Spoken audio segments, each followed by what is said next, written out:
Yo, Stuffers, trazendo hoje para vocês uma dica literária muito interessante e muito pouco conhecida aqui no Brasil, infelizmente.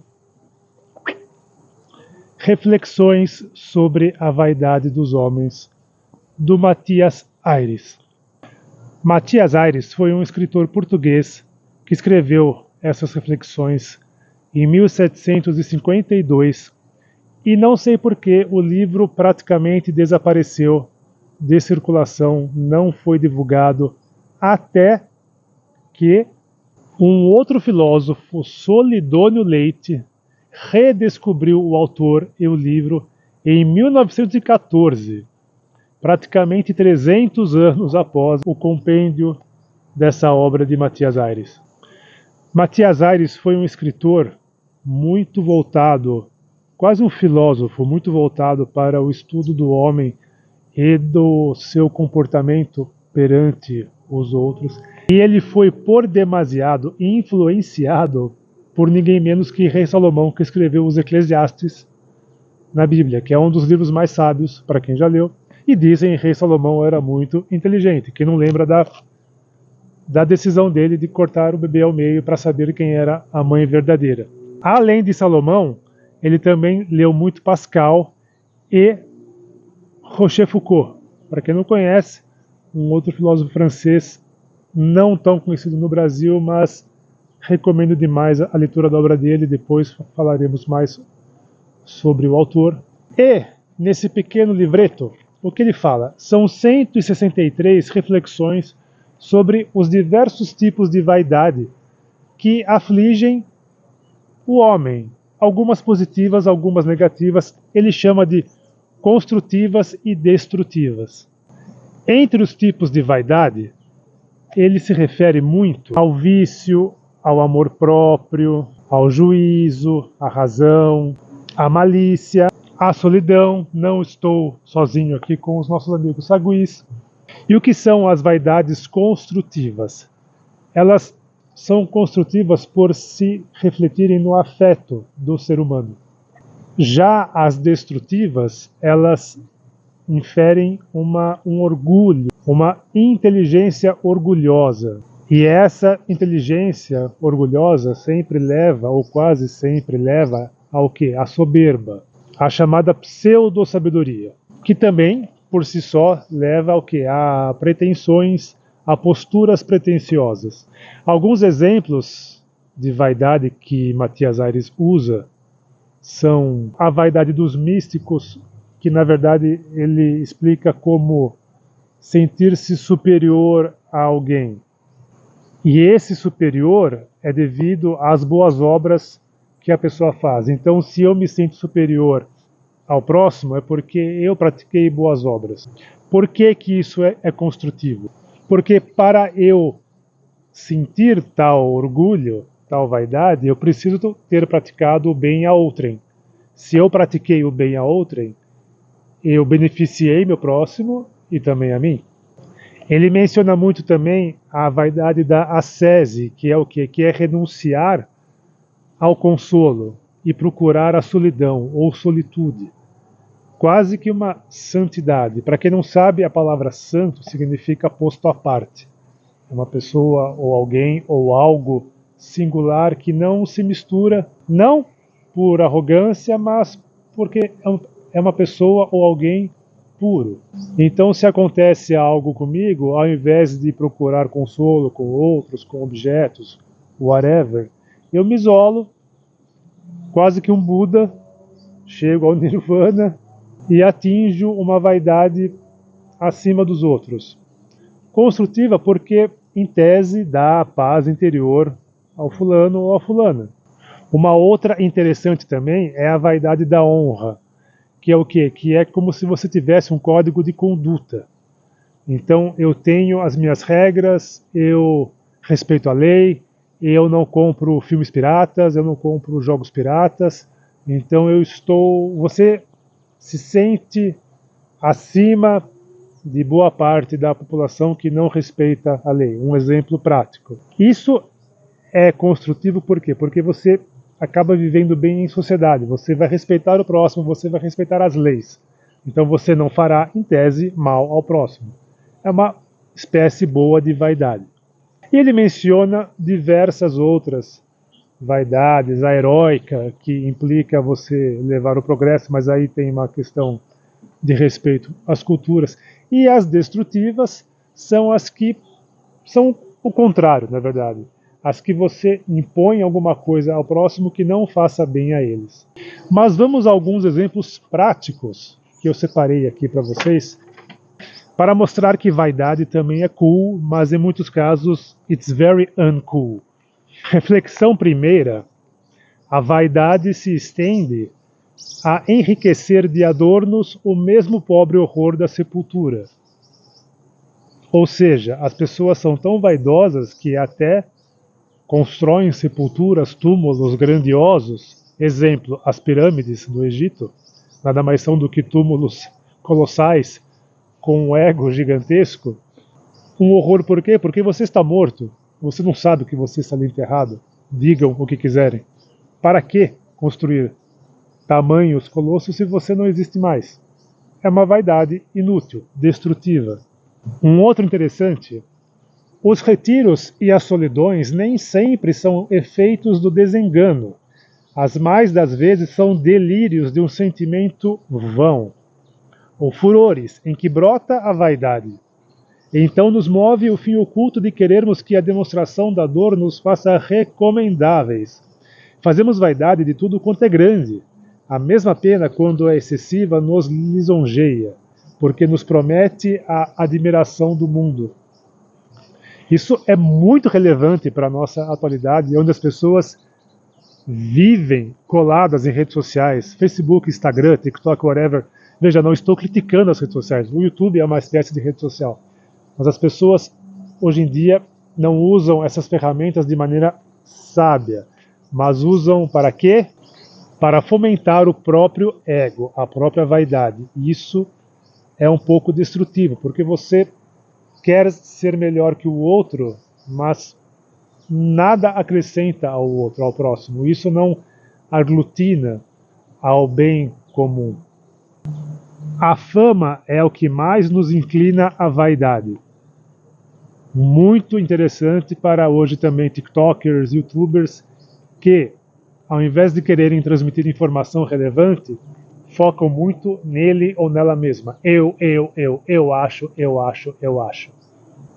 A vaidade de serem amados os faz benignos. A vaidade ou amor da reputação os faz virtuosos. Isso quando a pessoa tem uma boa índole. Quando ela leva a vaidade para o lado construtivo. Quando eu tenho conhecimento de algo, eu vou transmitir a você. Isso pode me acarretar fama? Pode, mas você se divertirá. No mundo pop, no mundo geek, peguemos qualquer diretor, Steven Spielberg. Cara, The Beard é a lenda. Por onde ele passa, às vezes ele trabalha como um pequeno produtor de um filme que quase não teve relação, mas aparece no trailer. From producer Steven Spielberg. Por quê? Porque é para o povo assistir ao filme e talvez, espera-se, se divertir. Nunca podemos fugir de nós. Very deep stuff. Essa deixo para vocês refletirem. Não podemos ver luzimento em outrem, porque imaginamos que só em nós é próprio.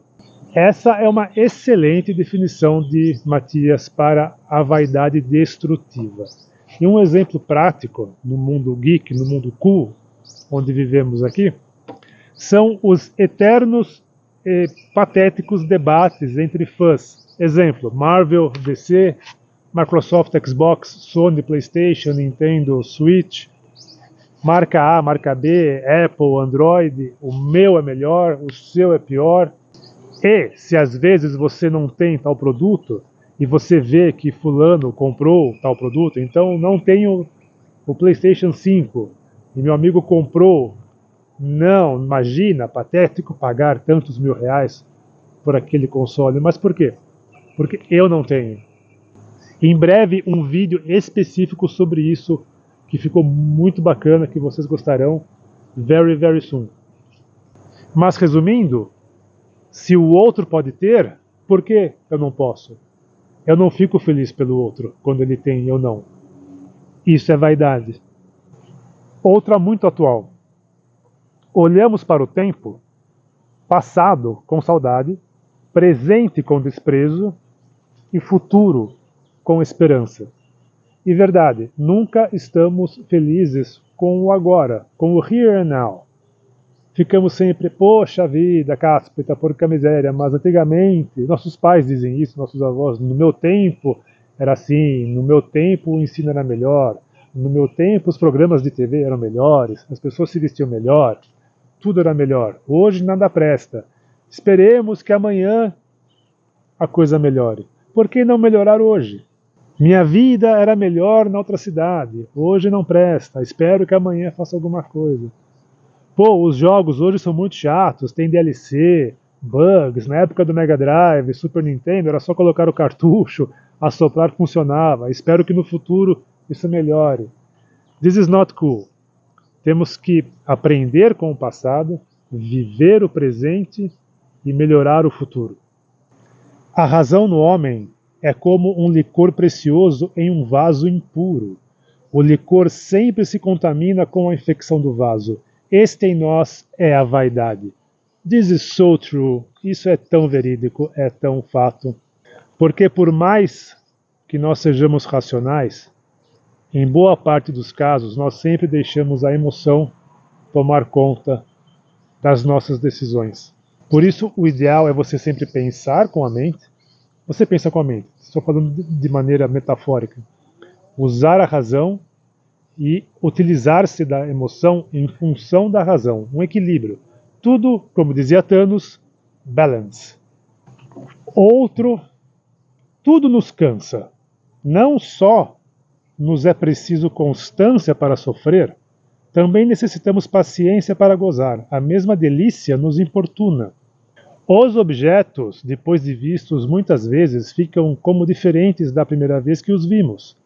Perdem todo o nosso reparo e atenção. Os olhos facilmente esquecem do que sempre vem. Não porque o costume nos tire a admiração, mas porque a fraqueza dos nossos sentidos a não pode conservar. Então, my friend, se você gasta dinheiro com uma Ferrari, com uma BMW X6, no começo é lindo e maravilhoso. Depois de uma semana, duas, você nem vai ligar mais para ela e já pensará no seu próximo carro.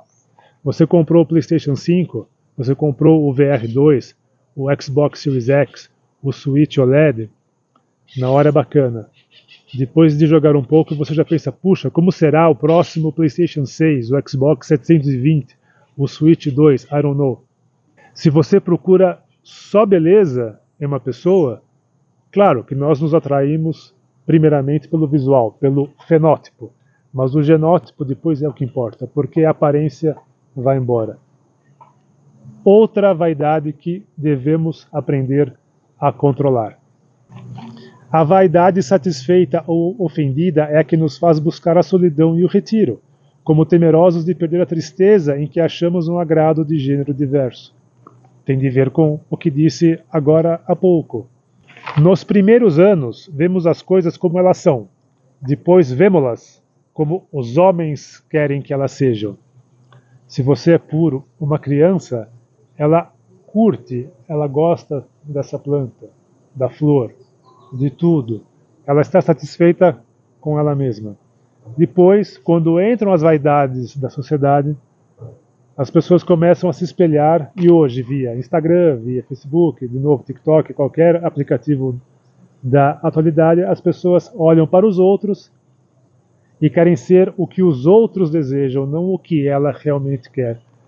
Então, se meus amigos têm carro, também preciso ter um carro. Se eu sou mulher e minhas amigas compraram tal brinco, tal vestido, não sei onde, em qual loja, também preciso. Se meus amigos postaram no Instagram que estão de férias na praia, também preciso.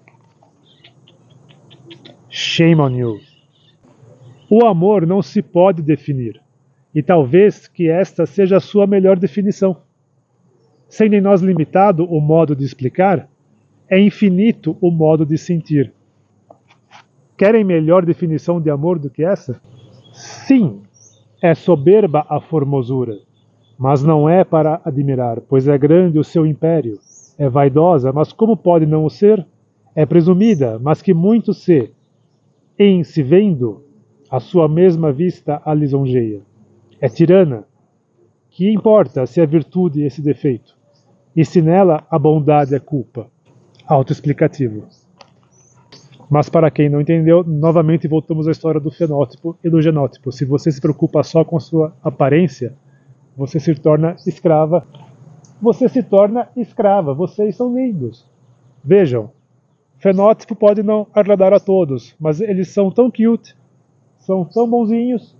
Lembre-se que o genótipo é tudo o que importa. O ciúme dos homens fabricou os ferros, e a formosura das mulheres foi o crime original, que nunca puderam espiar, nem remir a mesma formosura com que as dotou a natureza, lhes tirou a liberdade. O ciúme dos homens fabricou os ferros, e a formosura das mulheres foi o crime original, que nunca puderam espiar, nem remir. A mesma formosura com que as dotou a natureza, lhes tirou a liberdade. O principal crime da mulher hoje é ser bonita.